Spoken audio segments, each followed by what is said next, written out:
Hi, my name is Pastor Hal York, and welcome to Truth in the Trenches. Today we're going to Proverbs chapter 31, verses 8 and 9. Open your mouth for the mute, for the rights of all the unfortunate. Open your mouth, judge righteously, and defend the rights of the afflicted and the needy. Chapter 31 of Proverbs are the oracles which the mother of King Lemuel taught him. In these first 9 verses, she's talking directly to her king, and she deals with his character as a king.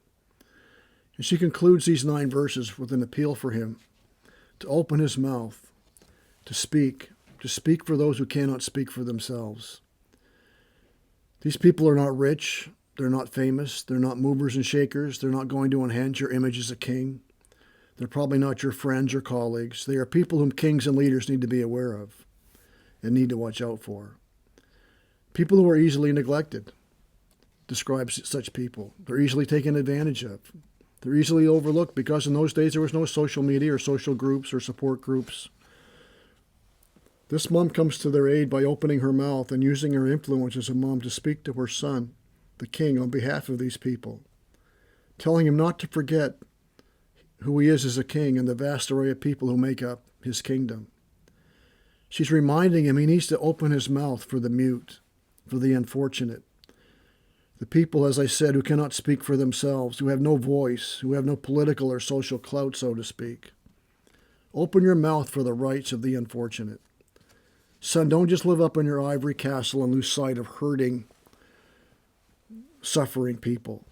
They need someone to remember them, to help them, widows, orphans, and physically disabled.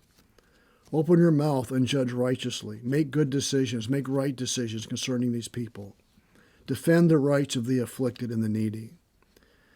These people the mom is telling her to speak up for and defend are people who are truly hurting and afflicted. And judging righteously would be discerning between those who are truly hurting and afflicted as opposed to those who are just too lazy to work, and those who are too proud to take a lesser job or who think it's the government's job to feed and take care of them. Paul says to the Thessalonian church, if a man is able but not willing to work, he should not eat. Proverbs is filled with admonitions and warnings to the lazy person, the sluggard. Therefore, for a king to judge righteously would mean discerning between the one who is lazy and won't get out of bed and the one who's laid up and can't get out of bed. What you find in nations where there's little, if any, semblance of democracy, but rather a socialist, communist kind of country where you have one leader who's basically in charge. He may be a king, he may not be called a king, he may be a dictator or whatever. But generally speaking, such countries have 2 classes of people, upper class and lower class. There's no middle class. The rich get richer and the poor get poorer. They may be given enough to get by, but the poor basically serve the rich. And dictators and kings usually enter into their position by force or by family connection. They're not voted in generally. Or if they allow a vote to take place, it's because they know they will win.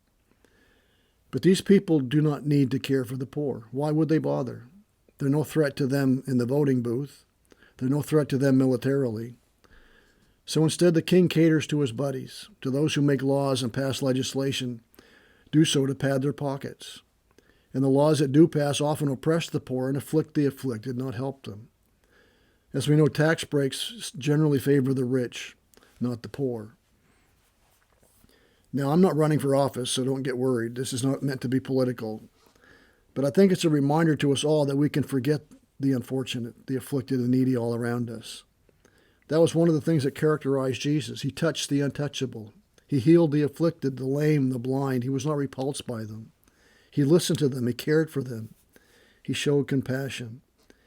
Now, he didn't heal every lame person or every blind person, but those who intersected his path, those who came to him, he did not ignore. He could be touched with the feelings of their infirmities, and he can be touched with the feelings of our infirmities. He humbled himself and became a man. He took on flesh and dwelt among us. And that's an amazing statement. Just think about it. The most glorious palace on our planet would seem like a mud hut compared to what Jesus left in heaven to come to rescue us and reconcile us back to God. But he came. He who was rich became poor for our sake. Are we like this mom in this chapter? Are we teaching our kids to speak for the poor, the unfortunate, to keep our eyes open, to look for them, to help them if we can? Remember these words from James. Pure and undefiled religion in the sight of God and the Father is this, to visit orphans and widows in their distress, and to keep oneself unstained by the world. May this truth guide us and guard us in the trenches of life to seek to live our lives for the glory of God and the good of others. May God bless.